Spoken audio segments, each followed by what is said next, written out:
विवादित बयान की वजह से सुर्खियों में छाए गुलाब चंद कटारिया। उदयपुर में मीडिया से सवालों पर भड़के गुलाब चंद, कहा मैं किसी से नहीं डरता, नो जो करना है कर लो। जोधपुर में एक्टिव कोरोना मामलों में बढ़ाई चिंता, प्रशासन ने अपने हाथों में ली ऑक्सीजन की 5 गैस कंपनियां, अब सिर्फ अस्पतालों में दिए जाएंगे ऑक्सीजन सिलेंडर्स। 4 परीक्षाओं की तिथि आपस में टकराई, छात्र परेशान, एग्जाम निरस्त कराने की मांग को लेकर सोशल मीडिया पर चलाया अभियान।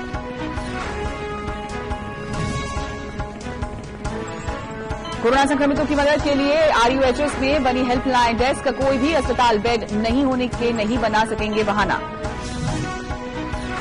अब चयनित होटलों में उपचार करा सकेंगे बिना लक्षण वाले कोरोना मरीज, 3, 4 और 5,000 प्रतिदिन होगा होटलों का किराया, चिकित्सा मंत्री डॉ रघु शर्मा का बयान।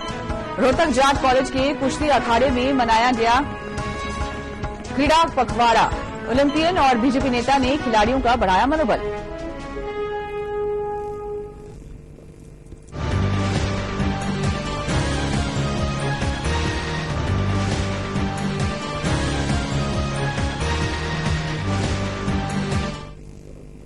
देश प्रदेश में आप सभी का स्वागत, मैं हूं आपके साथ सागरिका बैनर्जी। कोरोना काल में छात्र परीक्षा निरस्त करने की मांग को लेकर सोशल मीडिया पर कैंपेन चला रहे हैं। इस बीच 4 परीक्षाओं की तिथि आपस में टकराने से छात्र और उलझन में फंस गए हैं। दरअसल राजस्थान के विश्वविद्यालयों ने फाइनल ईयर की परीक्षाओं की तिथि 16 सितंबर से जारी कर दी है। इसी दिन पीटीईटी एग्जाम्स होना है। छात्रों का कहना है कि पीटीईटी में बैठ रहे हजारों छात्र एक साथ दोनों परीक्षाएं कैसे दे सकते हैं, ये सरकार की बड़ी लापरवाही है। इसी तरह 16 सितंबर को ही यूजीसी नेट की परीक्षा का आयोजन होना है। दूसरी ओर आरपीएससी की ओर से आयोजित होने वाली एसीएफ और एफआरओ की परीक्षा 20 सितंबर से 27 सितंबर तक आयोजित होनी है, जिसके चलते छात्र एसीएफ परीक्षा निरस्त करने की मांग को लेकर सोशल मीडिया पर कैंपेन चला रहे हैं। इस पर अपडेट के लिए बात करते हैं, प्रशांत अवस्थी हमारे साथ जुड़ रहे हैं। प्रशांत, यहां पर बात तो सही है कि अगर एग्जाम्स एक साथ टकराएंगे, कोलैब करेंगे तो बच्चों के लिए तो दिक्कत की बात है ही, और इसको लेकर अब अपनी बात वो कहां रखें, तो सोशल मीडिया का सहारा लिया है।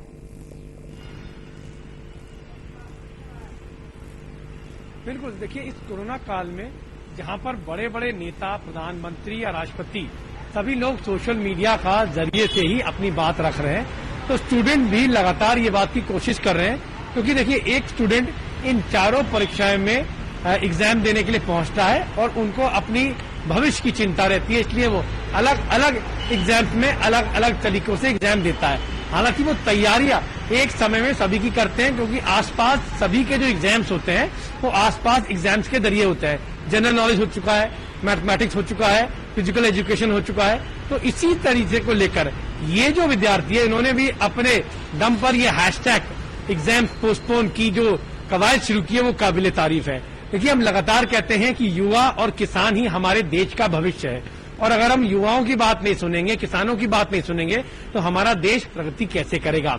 वहीं इस कोरोना काल में आपने एग्जाम की तारीख तय कर दी है, और देखिए कितनी बड़ी विडंबना रहती है कि राज्य का और केंद्र का जो आपस में तालमेल होना चाहिए वो नहीं देखने को मिलता है।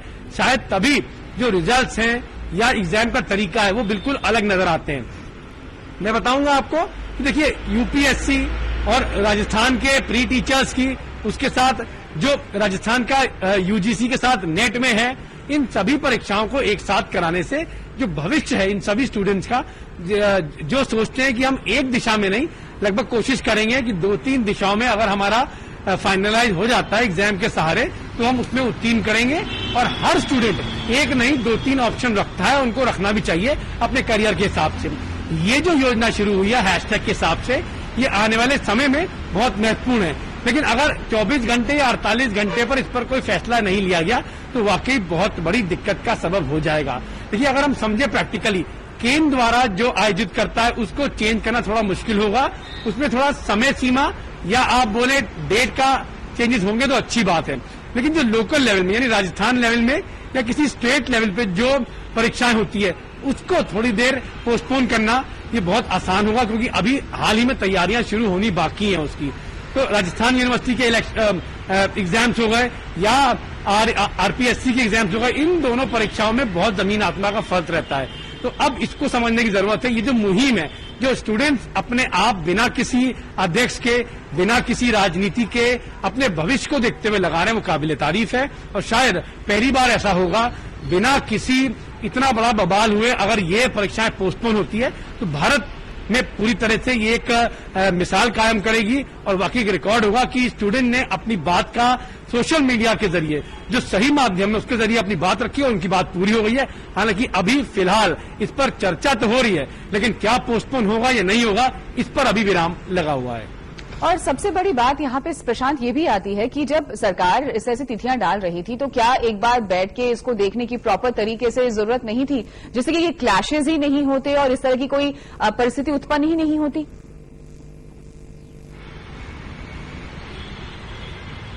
देखिए सागरिका, इसमें आरपीएससी का जो एग्जाम्स है और यूजीसी नेट का एग्जाम है, ये एक देश लेवल का यानी कि एक नेशनल लेवल का एग्जाम्स होता है, तो उसमें नेशनल अपने हाथ से ये एग्जाम रख रहा था।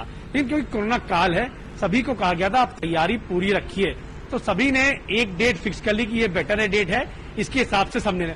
और जिस तरह से मुझे थोड़ी हंसी भी आती है कि सभी पंडित मिलके एक डेट फिक्स करते हैं कि शादी कैसे होगी, हमारे ग्रह कैसे चल रहे हैं, उसके हिसाब से तो ये देखा नहीं गया होगा। लेकिन ऐसा पहली बार ही हुआ है कि जब एक ही डेट को आपके चारों एग्जाम पढ़ रहे हैं उसके आसपास, तो ये दिक्कत का सबब है। क्योंकि देखिए, बच्चा दूर से आएगा, अपने स्टेशन पे रहेगा, तैयारी करके आएगा, कोरोना क्या कहर भी है उसको भी देखना है, तो ओवरऑल 1-2 दिन का भी अगर गैप रहता है तो भी मुश्किल है।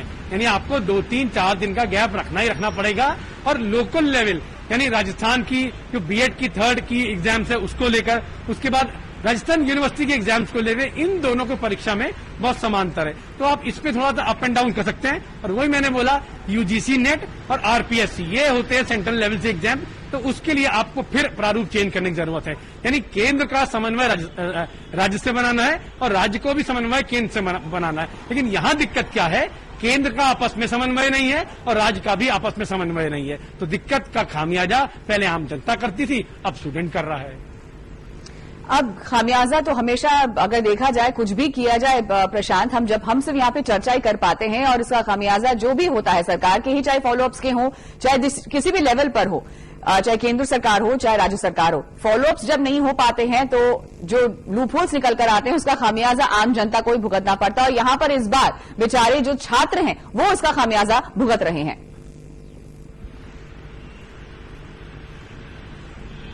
देखिए सागरिका, जो आपने लाइन बोली, इसमें इस बार मैं नहीं बोलूंगा कि हम सिर्फ चर्चा कर सकते हैं। हाल ही में स्वास्थ्य मंत्री ने एक बहुत बढ़िया फैसला लिया है कि हेल्प डेस्क बनाई जाएगी। आपको याद होगा, लगातार हम इस बात की कवायद करते आए हैं और समय एनएचआर ने एक खबर भी दिखाई है कि जो असली चीजें हैं वो विभाग तक, खासतौर से पदाधिकारी तक, स्वास्थ्य मंत्री तक पहुंच ही नहीं पाती है। और शायद हम लोगों ने उनसे इंटरव्यू भी जो लिया था उसमें हमने अपनी बात रखी थी मौखिक तौर पर, क्योंकि इस मामले पर ज्यादा वो भी नहीं चाहते थे कि कोई नेगेटिविटी हो या कुछ ज्यादा इस पर बवाल मचे, क्योंकि कोरोना काल का मसला ही ऐसा है कि आप भयावह स्थिति से बचने के लिए कुछ चीजें छुपा लेते हैं, सबको मालूम है, ये वर्ल्ड लेवल पे भी होता है। हमने उनसे कहा था इस बात को लेकर कि ऐसी जानकारी आप तक कैसे पहुंचेगी, किस तरह से आप काम कर रहे हैं, कम से कम जानकारी तो हो कि जो व्यक्ति पहुंच रहा है वो, उसकी रिपोर्ट आती है पॉजिटिव, वो रिपोर्ट उठाता है, जेब में रखता है फोल्ड करके और निकल लेता है अपने घर की तरफ, पब्लिक ट्रांसपोर्ट में बैठकर, वहां लोग पॉजिटिव आते हैं उसके घर के आसपास, वो सोचता है कि शायद मेरी रिपोर्ट गलत आई है, तो वो प्राइवेट अस्पताल चला जाता है, वहां पर वो 3-4 हजार रुपए खर्च करता है, उसके बाद पता चलता है कि वहां पर ही पॉजिटिव है, तब जाके वो एहतियात लेता है। तो हेल्प डेस्क स्वास्थ्य विभाग का जो बनाने का फैसला है वो काबिले तारीफ है, और हम बोलेंगे समय एनएचआर की ये चर्चा का और हमारी बातों का कम से कम अब तो स्वास्थ्य विभाग पर असर पड़ता हुआ दिख रहा है। चलिए, कम से कम इतना तो हुआ कि हाँ, समय एनएचआर की खबर का असर भी होता जा रहा है, क्योंकि लोग देख रहे हैं, लोग समझते हैं और हमारे साथ उनका सरोकार है। इसलिए उस बात को समझने के बाद जब बात उठती है, सरकार तक पहुंचती है और उसके बाद उस पर रिएक्शन भी होता है। एक्शन का रिएक्शन हमेशा ही रहता है, न्यूटन थर्ड लॉ जहां पे अप्लाई होता है।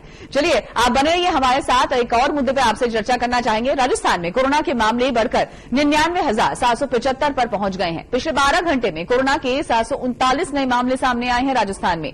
प्रदेश में पिछले 12 घंटे में कोरोना से 7 लोगों ने अपनी जान गंवा दी है। प्रदेश में एक्टिव मामलों की संख्या बढ़कर 16,583 हो चुकी है। प्रदेश में अभी तक कोरोना से 1,214 लोगों की मौत हुई है। पिछले 12 घंटे में जोधपुर में हुआ कोरोना विस्फोट, यहां पर 105 नए मामले सामने आए हैं। जयपुर में 103 मामले सामने आए हैं। कोटा में 84 नए मामले सामने आए हैं। अजमेर में 46, अलवर 59, 12 16, भरतपुर 18, भीलवाड़ा 11, बीकानेर 33, बूंदी 11, चुरू 9, धौलपुर 9, डूंगरपुर में 11, हनुमानगढ़ से 16 नए मामले सामने आ चुके हैं। प्रशांत हमारे साथ लगातार बने हुए हैं। प्रशांत, बात सिर्फ एक चीज की नहीं होती, यहां पर कवायद एक के बाद होए जा रही है। हमने सभी वर्गों के साथ ये डिस्कशन पैनल भी बिठाया था, सभी ने यही कहा कि सरकार ने कवायद डेफिनेटली की, लेकिन कहीं ना कहीं वो नाकाफी हुए और उसका खमियाजा सबके सामने है।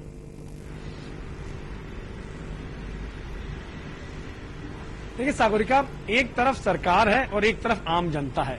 सरकार के पास सब कुछ है और आम जनता के पास देखा जाए तो कुछ भी नहीं है इस कोरोना से बचाव के लिए। सरकार के पास आदेश है, नियम है, पूरी तरह से प्रशासन है, पुलिस है, उनको नियम को पूरी तरह से निभाना है, उसके बाद जुर्माना भी वसूलना है। और जनता इन नियम के बारे में आधे से ज्यादा तो जानती नहीं है। उसके बाद जिस तरह से पॉजिटिव आते हैं, जिस तरह से पिछले एक हफ्ते 10 दिन में पॉजिटिव व्यक्ति को भी कहा जाता है घर में रहिए, क्वारंटाइन रहिए, आप एसिम्प्टोमेटिक है, आपकी तबीयत ठीक हो जाएगी। उस बेकदरी से जब पेशेंट को डील किया जाता है तब वाकई कोरोना को बचाव करना, कोरोना से बचना और इससे निजात पाना नामुमकिन हो जाता है। भले ही मुख्यमंत्री हो, स्वास्थ्य मंत्री हो, बैठकें लेते हैं, समीक्षा लेते हैं और आप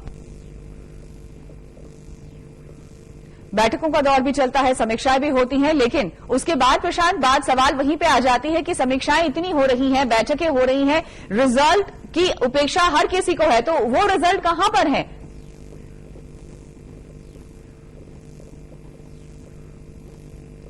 बताते चलें कि इस बार 99,000 के पार पहुंच चुका है यह आंकड़ा। पिछले 12 घंटे में कोरोना के 739 नए मामले सामने आए हैं राजस्थान में। प्रदेश में पिछले 12 घंटे में कोरोना से 7 लोगों ने अपनी जान गंवाई है। प्रदेश में एक्टिव मामलों की संख्या बढ़कर 16,583 हो चुकी है। प्रदेश में अभी तक कोरोना से 1,214 लोगों की मौत भी हुई है। पिछले 12 घंटे में जोधपुर में हुआ है कोरोना विस्फोट, यहां 105 नए मामले सामने आए हैं। जयपुर में 103 मामले सामने आए हैं। कोटा में 84 नए मामले सामने आए हैं। अजमेर 46, अलवर 59, 12 16, भरतपुर में 18, भीलवाड़ा में 11, बीकानेर 33, बूंदी 11, चुरू 9, धौलपुर में 9, डूंगरपुर में 11, हनुमानगढ़ से 16 नए मामले सामने आए हैं।